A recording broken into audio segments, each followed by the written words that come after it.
Yeah, Thor Die Counts this week on Blu-ray and DVD. We've got a jam-packed edition, people. Lots of great titles. We begin with the scariest film of 2013, James Wan's The Conjuring. And you know what the scariest part is? It's based on a true story. Have a look.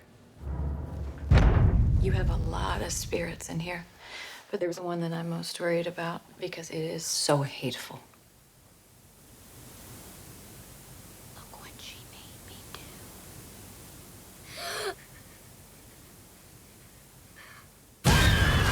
I love it. So Patrick Wilson and Vera Farmiga star as real-life paranormal investigators Ed and Lorraine Warren.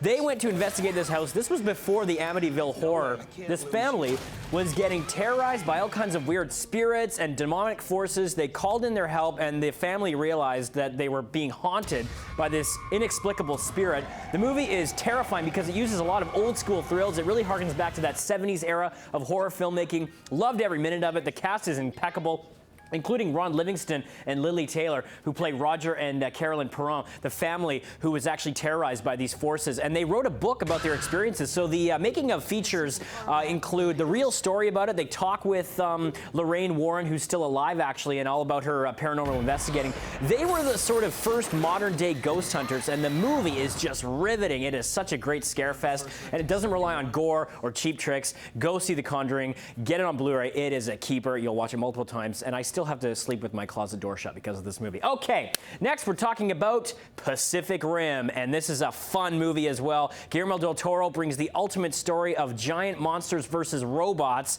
to the small screen on beautiful Blu-ray. Check it out.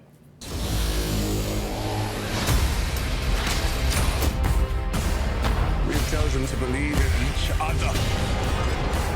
The day we face the monsters that are at our door. Oh, look at this gorgeous film. I love the colors. It looks so good on Blu-ray. Basically, a portal in the Pacific Ocean, an interdimensional portal, opens up, and all these giant creatures come out. They're sort of like Godzillas, and mankind's facing doom because these things are popping up everywhere all over the world. So they devised these Jaegers, these human-powered robots that can go up against these titans. So there's all kinds of great battles in the film, epic special effects. It's just a lot of fun. Charlie Hunnam is the lead in this one.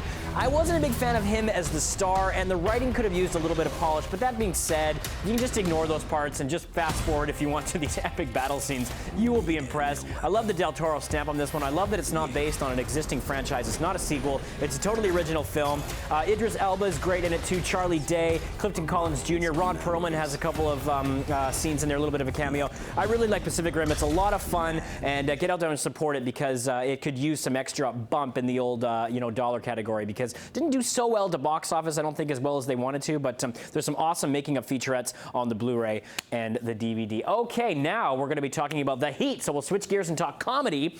Sandra Bullock and Melissa McCarthy star in the movie that kind of pairs them up as an unlikely duo, and they become friends. Bullock is the no-nonsense, tightly wound FBI agent, and McCarthy is the crass-talking Boston cop. Have a look. You want to go out? We'll take you out. Ah! I can't hold you. All right, let's pull him over. Come on. No, wait, I'm not getting anywhere, really. I can't lift him up. He's all right? The metal car broke his fall? There you have it. These two are a treat to watch. The movie doesn't always work for me. The writing, I think, was a little bit weak. They sort of went for some generic gags, but because the two of them are so good on their own, and when they're paired up together, that's a great scene when they're drinking in the bar. When they're paired up together, it's really magic to watch them. And the Blu-ray features, there's a ton of them. They've got deleted, alternate, and extended scenes, bloopers, and all kinds of great little features on how the movie was made, and they're all very funny. So get the Blu-ray or the DVD because it's jam-packed with awesome, funny stuff. The Heat, Melissa McCarthy and Sandra Bullock. And finally, guys, we saved the best for last. One of my favorite films of the year. We're talking Before Midnight. Oh, my goodness. And it's Richard Linklater's third movie in the Before series. It began with Before Sunset, Before Sunrise, and now we've got Before Midnight. We pick up with the characters as they're just finishing their vacation in Greece. Check it out. You never stop ogling girls. I don't ogle girls. I make love to them with my eyes. Oh, wow. I'm stuck with an American teenager. I feel close to you. Yeah. But sometimes I don't know. I feel like you're breathing helium and I'm breathing oxygen. What makes you say that? I wanted you to say Just a something beautiful romantic in story your- and an amazing screenplay, and anchored by two absolutely charismatic performances from Ethan Hawke and Julie Delpy. Every 9 years they picked up with these characters, beginning with Before Sunrise when they met on the train, Before Sunset had them in Paris, and this one picks up years later. They are now together with children, and the movie is so brilliant and so poignant and looks at the complications of navigating adult relationships, balancing career, children, you know, when you have like a separation and you've got a family from another relationship and a son or a daughter from another family, just all the things that go into that with the beautiful backdrop of Greece. I hung off every word from these guys. They're so captivating. Love this film, one of the best of the year. Expect a lot of Oscar nominations for it. Gorgeous filmmaking. Richard Linklater, a true American contemporary hero in the directing world. There you go, guys. It's a great week for this week on Blu-ray and DVD. I'm Thor Diecow. You can always check me out on Twitter at Thor Diecow. Let me know what you thought of these titles. We'll see you next week on BreakfastTelevision.ca.